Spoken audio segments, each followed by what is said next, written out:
If you need proof that artists sometimes need to be saved from themselves, something I say a lot, look no further than the new Billy Joel documentary, And So It Goes, on HBO Max, where you find out that, remarkably, Billy Joel insisted on not putting the song Just the Way You Are as an album track. He didn't want to put it out.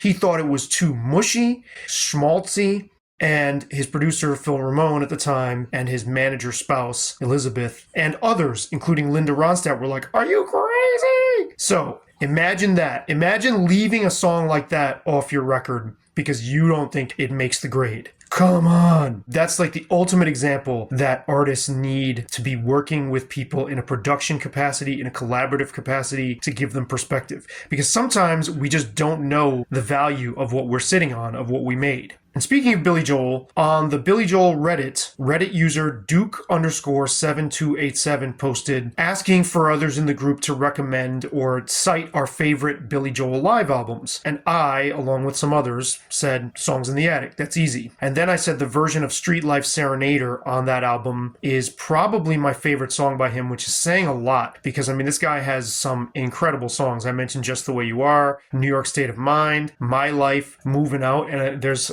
at least a handful I'm forgetting that are like, damn, those songs are just incredible.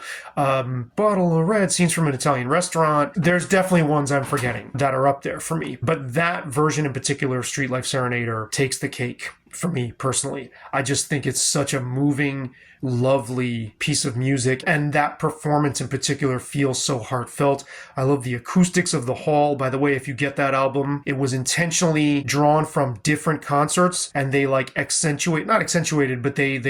they didn't shy away from the fact that the acoustics of each song are different because you're in different spaces each time. That's a really cool feature and something you don't hear much on live albums, those classic 70s live albums. They all sort of have like a static kind of atmosphere. In this case, they went the other way, and I thought it was a really, really cool creative touch. And shout out to Pentaximus on Reddit, who answered my comment by saying, "Thank you for giving props to that version." You got it, Pentaximus. Salute to you. I absolutely adore that song. What is your favorite Billy Joel song? Or if you could even narrow it down to like your top 5. And which songs by any artist do you think would have been an absolute travesty to leave off a record? Where if the artist had been like, no, we don't want to put that on a record, you'd have been like, ugh.